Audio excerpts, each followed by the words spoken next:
So hi guys, నమస్తే. అందరు ఎట్లున్నారు? అందరు బాగున్నారని అనుకుంటున్నా. నేనైతే చాలా చాలా బాగున్నాను అనమాట. సో మనమైతే రీసెంట్ గా 2 lakhs బడ్జెట్ లో ఒక టాప్ 10 బైక్స్ అయితే మనం చూసాము. ఆ వీడియోలో కమెంట్స్ అయితే మీరు చూడండి. సో చాలా మంది XSR గురించి అయితే అడిగారు అనమాట నన్ను. సో నేనేమనుకున్నా అంటే కమెంట్స్ లో రిప్లై చేయడం కంటే నేనైతే బైక్ చూపించి డైరెక్ట్ నా ఎక్స్పీరియన్స్ షేర్ చేద్దాం అనుకున్నా. సో ఇవాళ అయితే చూస్తున్నారు కదా, మన ముందు యమహా XSR 155 ఉంది అనమాట.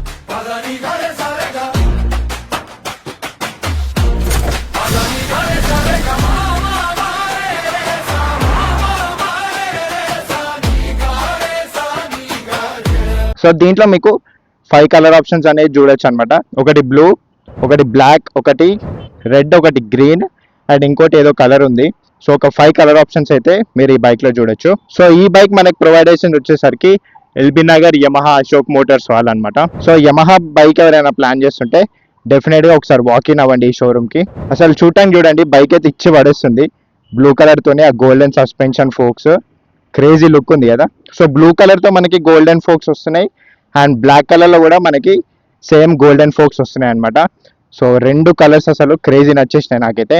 అండ్ రెడ్ కలర్ కూడా చాలా బాగుంది. సో మీరైతే చూసుకోవచ్చు, మనకు అన్ని ఎల్ఈడి ఇండికేటర్స్ అనేది ఇచ్చిండ్రు అనమాట. సో ఓవరాల్ మనం కనుక చూసుకుంటే ఇది 155cc bike and 18 PS power produce చేస్తుంది అండ్ 14 Nm ఆఫ్ టార్క్ అనేది ప్రొడ్యూస్ చేస్తుంది అనమాట. మీకు సింపుల్ గా చెప్పాలంటే ఒక ఎంటీ బైక్ రెట్రో స్టైల్లో ఉంటే ఎట్లుంటుంది, సో అదే XSR 155. ఆల్మోస్ట్ సిమిలర్ నెంబర్స్ అనేది ఉంటాయి అనమాట ఎంటీ అండ్ XSR కి. ఫ్యూయల్ ట్యాంక్ విషయానికి వచ్చేస్తే కూడా మనకి 10 లీటర్స్ ఫ్యూయల్ ట్యాంక్ అనమాట. మీరు కనుక ఒక 2 lakhs బడ్జెట్ లో ఒక రెట్రో స్టైల్ బైక్ కోసం చూస్తున్నారంటే డెఫినెట్లీ ఇది ఒక మంచి ఆప్షన్ అవుతుంది మీకు. అండ్ అదే కాకుండా అసిస్టెంట్ స్లిప్పర్ క్లచ్ మనకి బైక్ అనేది వస్తుంది. సో మీకు క్లచ్ కూడా చాలా అంటే చాలా స్మూత్గా ఉంది. అండ్ సీట్ విషయానికి వస్తే కూడా మీరైతే చూడొచ్చు, మొత్తం సింగిల్ సీట్తోనే వచ్చేసింది. మనకి ఎక్కడ బ్రేక్ అనేది లేదనమాట. సో ఫ్రంట్ వాళ్ళకి చాలా కంఫర్టబుల్గా ఉంటుంది. బ్యాక్ పిలియన్కి వచ్చేసరికి కొంచెం లాంగ్ రైడ్స్లో కొంచెం ఇబ్బంది పడతారు. సిటీలో అయితే పెద్ద ప్రాబ్లం అనేది ఉండదు. లాంగ్ రైడ్స్కి వెళ్ళేసరికి కొంచెం పిలియన్ అన్కంఫర్టబుల్ ఫీల్ అయ్యే ఛాన్స్ అయితే ఉంది, ఎందుకంటే కొంచెం విడ్త్ అనేది తక్కువ ఉంది కాబట్టి. అండ్ మీరు కనుక చూసుకుంటే ఎవరైతే మైలేజ్ పరంగా మీరు బైక్ తీసుకోవాలనుకుంటున్నారో వాళ్ళకి ఈ బైక్ అనేది సెట్ అనమాట. ఎందుకంటే ఆల్మోస్ట్ 50 ఈజీగా ఎక్స్పెక్ట్ చేయొచ్చు మీరు ఈ బైక్ నుంచి మైలేజ్. అండ్ మైలేజ్ పరంగా యమహా బండ్లని బీట్ చేసే బైక్ ఏది లేదు నన్ను అడిగితే. సో బాడీ వెయిట్ పరంగా చూసుకున్నా కానీ మీకు ఆల్మోస్ట్ 140 kgs ఉంటుంది అంతే. సో చాలా అంటే చాలా లైట్ వెయిట్ ఉంటుంది. అండ్ అదే కాకుండా సీట్ హైట్ కూడా మనకి 810 mm అనమాట. సో షార్ట్ రైడర్స్ ఎవరైనా ఉన్నా కానీ వాళ్ళు కూడా ఈజీగానే నడుపుతారు బైక్. సో పెద్ద కష్టపడక్కర్లే. అండ్ అదే కాకుండా గ్రౌండ్ క్లియరెన్స్ వచ్చేసరికి 170 mm అనమాట.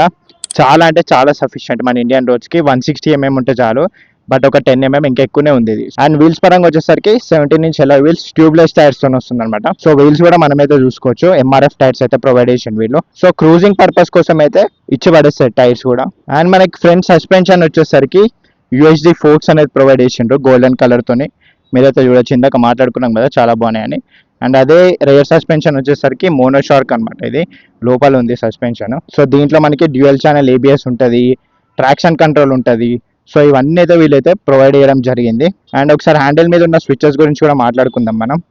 సో ఇట్లా మనం ఒక్కసారి టర్న్ ఆన్ చేస్తే ఫుల్లీ డిజిటల్ కన్సోల్ అనమాట. ఇది గేర్ చూసుకోవచ్చు, RPM మీటర్ చూసుకోవచ్చు, స్పీడ్ చూసుకోవచ్చు, ఓడో చూసుకోవచ్చు, ఫ్యూయల్ ఇండికేషన్ కూడా చూసుకోవచ్చు. సో మీకైతే ఎట్లా కనిపిస్తుందో, ఎండ బాగుంది కదా, కెమెరా నుంచి సరిగ్గా కనిపించదేమో. బటన్స్ విషయానికి కనుక చూసుకుంటే ఇగ్నిషన్ ఆన్ ఆఫ్ బటన్ ఉంది, హజార్డ్ లైట్ స్విచ్ ఉంది and head light pass switch ఉంది, హారన్ ఉంది అండ్ ఇండికేటర్ ఉంది. యమహా బండ్లతో నాకైతే అర్థం కాదు, హారన్ పైన ఇస్తారు, ఇండికేషన్ కింద ఇస్తారు. సో కొత్త వాళ్ళు ఎవరైనా ఉంటే కొంచెం కన్ఫ్యూజ్ అవుతారు అనమాట. మనం హారన్ ఇక్కడ చూస్తాం కదా, బట్ ఇదైతే ఇండికేటర్ హారన్ పైన ఉంటుంది, కొంచెం ఇట్లా పెట్టి నొక్కాల్సి వస్తుంది. సో అంతే కదా, ఒక చిన్న ఓవర్ వ్యూ బండి గురించి అయితే. సో ఇప్పుడైతే మనం రైడ్ చేస్తే అయితే మాట్లాడుకుందాం, ఇంకా దాని ఎక్స్పీరియన్స్ ఎట్లుందో మనమైతే చూద్దాం. సో ఫస్ట్ ఇంప్రెషన్ అయితే మనకైతే చూసుకోవచ్చు, చాలా లైట్ వెయిట్ ఉంది బైక్ అయితే. సో మనమైతే ఇంజన్ స్టార్ట్ చేసుకుందాం. సో సో మీరైతే చూడొచ్చు, కొంచెం ఎగ్జాస్ట్ నోట్ అయితే వినిపిస్తుంది, వినిపించలేదు. ఒకసారి నేను సైలెంట్గా ఉంటుంది వినండి.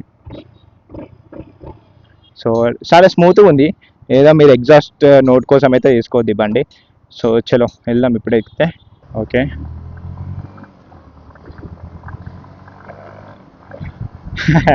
వెహికల్ అయితే చాలా అంటే చాలా స్మూత్గా ఉంది గైస్.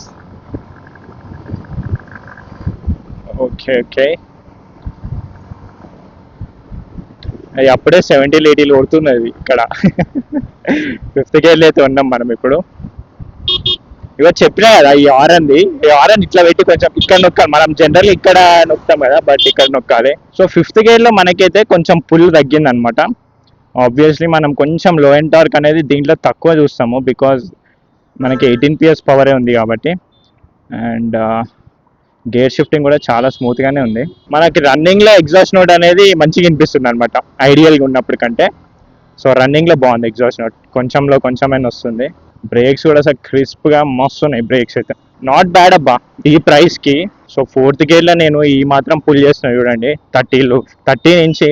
సో నేనైతే చేంజ్ చేస్తలేను గేర్, బట్ మీరైతే చూసుకోవచ్చు 4th గేర్లో పుల్ చూడండి. నేనైతే అసలు గేర్ డౌన్ కూడా చేయలేదు. సో బాగుంది, సో మంచిగానే ఉంది. ఆ ప్రైస్ పాయింట్కి వర్తే అనమాట ఇది. అసలు యమహా ఇంజన్స్ అంటేనే మనకి తెలుసు కదా ఎంత స్మూత్గా ఉంటాయో, అట్లనే ఇది కూడా చాలా స్మూత్గా ఉంది. ఇది ఇంకా టెస్టెడ్ వెహికల్ కాబట్టి మనకి కొంచెం అటు ఇటు ఉంటుంది, బట్ కొత్త వెహికల్ మాత్రం ఆబ్వియస్లీ చాలా బాగుంటుంది అనమాట.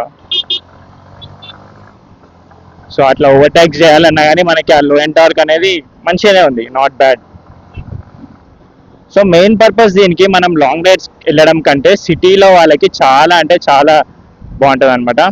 సో ఒక్కసారి అయితే మనం ఇక్కడ యూటర్న్ చేసుకుందాం. సస్పెన్షన్ కూడా క్రేజీ. ఇప్పుడు అక్కడ చూడండి ఆ స్పీడ్ బ్రేకర్స్ ఉన్నాయి కదా చిన్నవి, అది నార్మల్గా అయితే ఊపేస్తుంది, అంత పెద్ద ఊగినట్టు ఏం అనిపిస్తలేదు నాకు. సో సస్పెన్షన్ కూడా చాలా బాగుంది అబ్బా. సో ఈ బైక్ అయితే మనకి E20 క్యాపబుల్ అనమాట, ఫ్లెక్స్ ఫ్యూయల్ వెహికల్ అనుకోకండి. సో E85 కనుక ఫ్యూచర్లో ఇంకొంచెం ఎక్స్పాండ్ అయితే అప్పుడు మనం ఈ బైక్లో అయితే E85 కొట్టేయలేము. అండ్ బట్ టెన్షన్ పడకండి, కొనాలనుకున్న వాళ్ళు ఎవరైనా ఉంటే ఈ బైక్ అయినా కదా ఏ బైక్ అయినా కానీ మనకి E20 ఫ్యూయల్ అయితే ఎటు పోదు. E20 కూడా ఉంటుంది, E85 కూడా వస్తుంది. E85 జస్ట్ ఒక ఆప్షనల్ లాగానే ఉంటుంది అనమాట. సో మనకు పవర్ పెట్రోల్ అవన్నీ ఇప్పుడు ఎట్లున్నాయి అట్లనే E85 కూడా దొరుకుతుంది, E20 కూడా దొరుకుతుంది. సో దాని గురించి అయితే ఏం టెన్షన్ పడకండి మీరు. ఆల్రెడీ ఈ టాపిక్లో మనం ఒక ఫుల్ వీడియోనే చేసినాము, చూడండి వాళ్ళు ఎవరైనా చూడాలనుకుంటే డెఫినెట్గా చూడండి, మన ఛానల్లో ఉంది రీసెంట్ వీడియో. ఈ హారనే కొంచెం కిందనే ఇచ్చుంటే బాగుండేది, వీళ్ళు ఎంటీ లాగా మళ్ళీ పైననే ఇచ్చినారు. అది కొంచెం అలవాటు అవ్వాలి, అది అలవాటు అవ్వనోడు ఇక్కడనే కొట్టుకుంటుంటాడు అలాగా ఇండికేటర్స్కి. అండ్ సస్పెన్షన్ కూడా నేను ఎట్లుంటుందో అనుకున్నా కానీ సస్పెన్షన్ కూడా చాలా బ్యూటిఫుల్గా ఉంది దీంట్లో.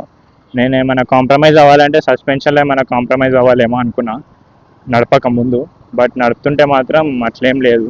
సస్పెన్షన్ కూడా చాలా బ్యూటిఫుల్గా ఉంది. సో దీంట్లో ఇంకా చాలా యాక్సెసరీస్ కూడా ఉన్నాయి అనమాట. ఇది ఇప్పుడు ప్రెసెంట్ మీరు చూస్తుంది ఇది స్టాక్ బైక్ అనమాట. దీనికి మనం ఎక్స్ట్రా యాడ్ ఆన్ యాక్సెసరీస్ కూడా వేయించుకోవచ్చు. మీకు ఒక క్లిప్ వేస్తా చూడండి, అవన్నీ ఎక్స్ట్రా యాక్సెసరీస్ అనమాట దీనికి. సో అవి వేస్తే ఇంకా నాకు తెలిసి లుక్ అనేది ఎన్హాన్స్ అవుతుంది, అప్పుడు ఇంకా బాగుంటుందేమో వెహికల్. కొంచెం గేర్స్ పెరుగుతున్న కొద్దీ కొంచెం ఆ పుల్ అనేది తగ్గుతుంది. సో ఓవరాల్గా చూస్తే మాత్రం వాల్యూ ఫర్ మనీ బైక్. ఈ బడ్జెట్లో ఈ మాత్రం ఉందంటే గ్రేట్ అనమాట.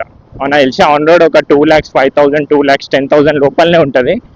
సో డౌన్ పేమెంట్ పరంగా చూసుకున్నా కానీ ఎవరైనా ఈఎంఐలో తీసుకోవాలనుకుంటే డౌన్ పేమెంట్ వచ్చేసరికి మినిమం 30,000 to 40,000 పే చేయాలంతే. అండ్ మిగతాది ఈఎంఐలో కన్వర్ట్ చేసుకోవచ్చు మనం. చూడండి సస్పెన్షన్ అసలు నాకైతే ఏం ఫరక్ కూడా అనిపిస్తలేదు, బాగుంది సస్పెన్షన్. సో ఇది కొంచెం పెద్దగా ఉంది కాబట్టి ఇది మనం ఫీల్ అవుతాం, కొంచెం మెల్లగా వెళ్దాం. సో యా, సో ఇట్లా సిటీలో మాత్రం ఈజీగా మెనూవర్ చేసుకుంటూ వెళ్ళిపోవచ్చు మనం, అంత లైట్ వెయిట్ ఉంది, చాలా కంఫర్టబుల్గా ఉంది వెహికల్ అయితే. హైట్ తక్కువ ఉన్న వాళ్ళు ఎవరైనా ఉంటే వాళ్ళకి చాలా కంఫర్టబుల్గా ఒక బండి కావాలంటే మాత్రం ఇది మీరు కన్సిడర్ చేయొచ్చు. ఒకసారి మీకు దగ్గరలో ఉన్న యమహా షోరూమ్లో అయితే టెస్ట్ రైడ్ చేయండి, డెఫినెట్గా మీకే అర్థమైపోతుంది. సో మీరు కనుక స్టూడెంట్ అయి ఉండి ఫస్ట్ వెహికల్ పర్చేస్ చేయాలనుకున్నా కానీ మీకు కూడా అసలు చాలా మంచి చాయిస్ అవుతుంది. మనం సీటింగ్ పొజిషన్ కూడా చూసుకుంటే అప్రైట్ పొజిషన్లో కూర్చున్నాము, మంచి స్ట్రైట్ కూర్చున్నాం అనమాట. సో మెయింటెనెన్స్ వైజ్గా చూసుకున్నా కానీ మీరైతే అస్సలు టెన్షన్ పడక్కర్లే, మీ బైక్ మైలేజ్ ఎంత ఇస్తుంది, సర్వీస్ కాస్ట్ ఎంత ఉంటుందని. సో యమహా బండ్ల గురించి నేను పర్టికులర్గా ఏం చెప్తా, అందరికీ తెలిసిందే అది. మంచి వాల్యూ ఫర్ మనీ బైక్స్ అయితే వాళ్ళవి. ప్రతి ఒక్క బండి మంచి మైలేజ్ ఇస్తుంది, అది కదా హైలైట్ అంటే. ప్రతి ఒక్క బండి మంచి మైలేజ్ ఇస్తుంది వాళ్ళది. మీరు R15 తీసుకోండి, MT తీసుకోండి, ఇది తీసుకోండి, ఏది తీసుకున్నా మంచి మైలేజ్ ఇస్తాయి. ఈ బండిని హంటర్ని కంపేర్ చేస్తున్నారు, డెఫినెట్గా చూడటానికి రెండు సేమ్ లుక్స్తో ఉంటుంది ఆ రెట్రో స్టైల్తోని.